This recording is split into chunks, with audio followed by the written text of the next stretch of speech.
No, I'm sorry, not the brand. Do you know what the category of brand is for these 4 slogans?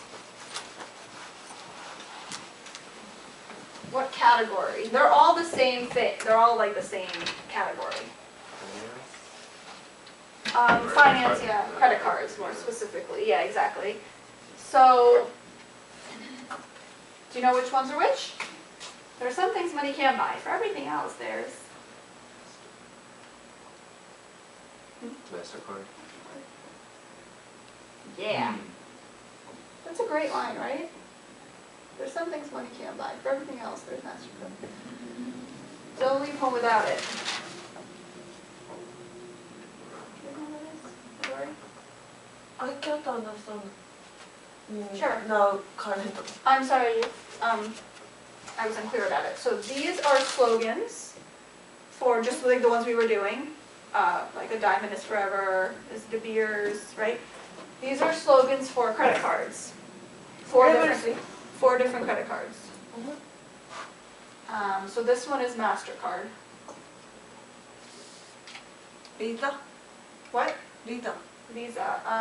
Not this one, but one of them is Visa. This one is Visa. This one's pretty easy, right? Discover. This is Amex. Now, which one of these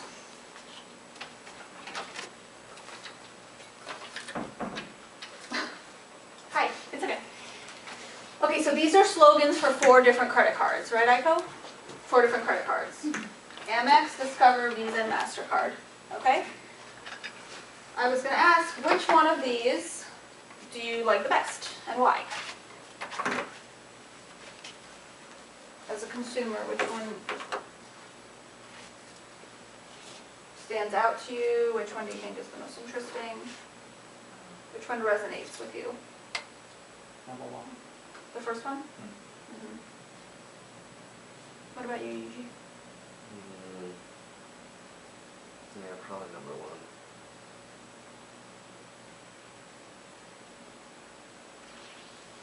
What about you guys? Which one do you like the best? Cool. 4.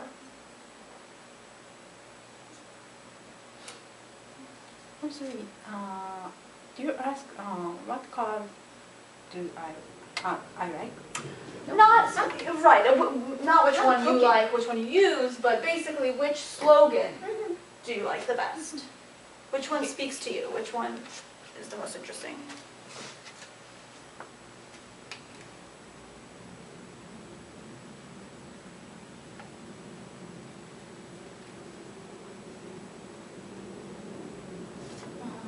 Number 2, because it's simple. Simple, yeah. That's good. I was going to ask why. Why was my next question. So, number 2 is simple. Don't leave home without it. Yeah, that is pretty simple. Quick, simple. Why do you guys like the first one? I looked at, I saw the several times TV commercial with MasterCard, and so it's a very family style board. His husband gave present for the wife or something like that. So that's and the keyword is priceless. Right. That's very emotional and passion. Perfect. That's absolutely right. We were talking about emotionally connecting with the consumer. That's exactly what this does. Great example. Right, it shows you, it's that commercial where it shows you like ice cream, like $5, whatever, new skateboard, $200. And then it's like your son or daughter opening their presents on Christmas and this big smile, priceless.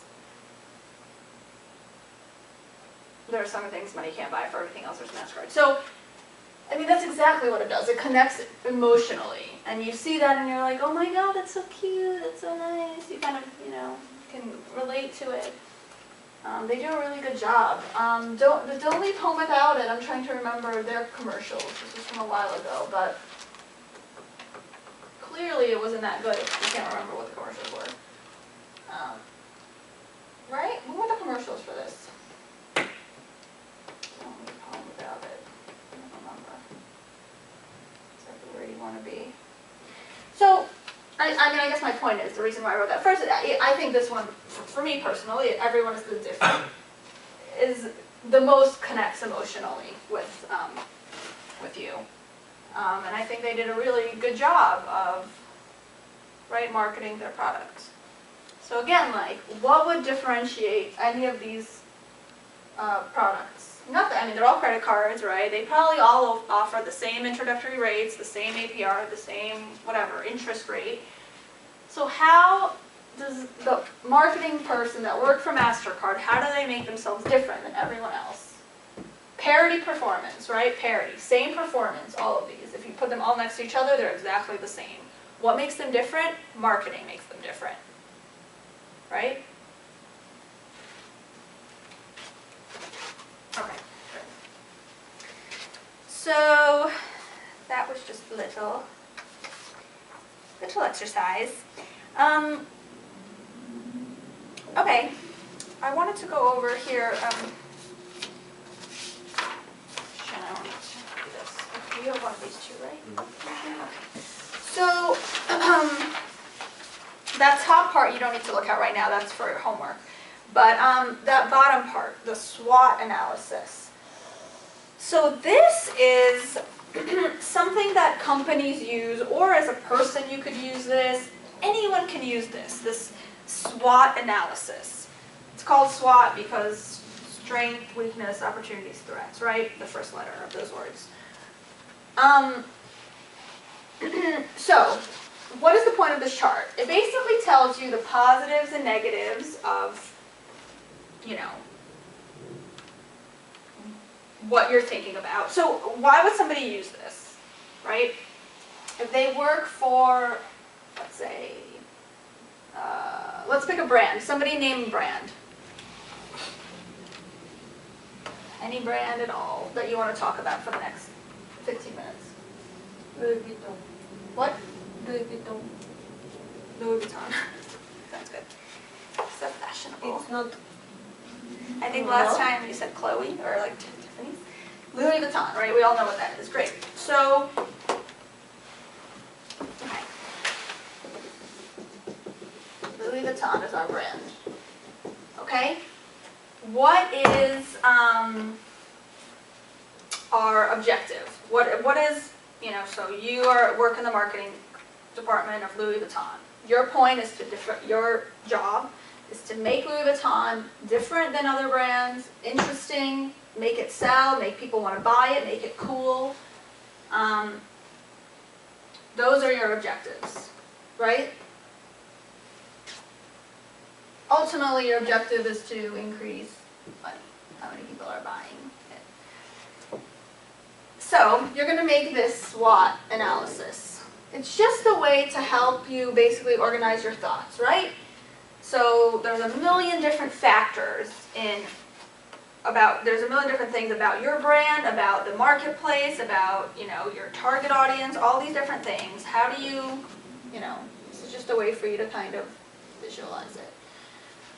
So, look at this chart. So we have strengths, right, and opportunities. These are helpful. Both these things are helpful to achieving the objective for your brand. Again, our objective is to make more money, but to make the brand cool, to make people want to buy it, right? Let's remember that that's our objective. So when we're talking about our strengths and our opportunities, these things are helpful to achieving our objective. Harmful are weaknesses as a brand and threats. So threats means like our competitors. Those things are harmful, right? And then if you look here on the left, you see internal origin, so attributes of the organization is internal, and external is attributes of the environment.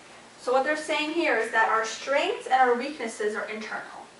Those are things about our brand, right? Nobody else has any say about that. It's about our brand.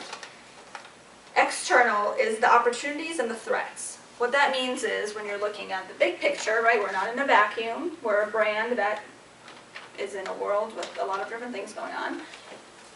Our opportunities and our threats are things that we can't control, right? Those are things that are outside of us. Our strengths and our weaknesses are internal. Those are things that we can control. We created a product, we can make it however we want. We can make it have strengths and weaknesses. External are things we can't control. So, and I just want you, I mean, you guys can take this home, and when you do your homework, you'll look at that tab, but just look at this. This is really interesting. Like, even just for yourself, when you're thinking of anything, when you're thinking of, like, trying to solve a problem, right? Or yourself, like, you're thinking, okay, should I take this job or should I not take this job at Louis Vuitton, let's say? You can do this kind of box. Right? You can fill this in. It's kind of like a pro-con box. Anyway, my point is that this is useful. This is really useful to try to organize your thoughts. So, let's talk about strengths. What are Louis Vuitton's strengths? What are their strengths? They're known everywhere. everywhere. They're everywhere. Okay, so universally recognized. Okay. What were you saying, Michael? I think same things, name value means recognized all over the world. Right. So like name recognition, it's called. So if you say this name, people know what it is. Affordable, even though it's luxury brand. It's compared with That's affordable. some people might argue.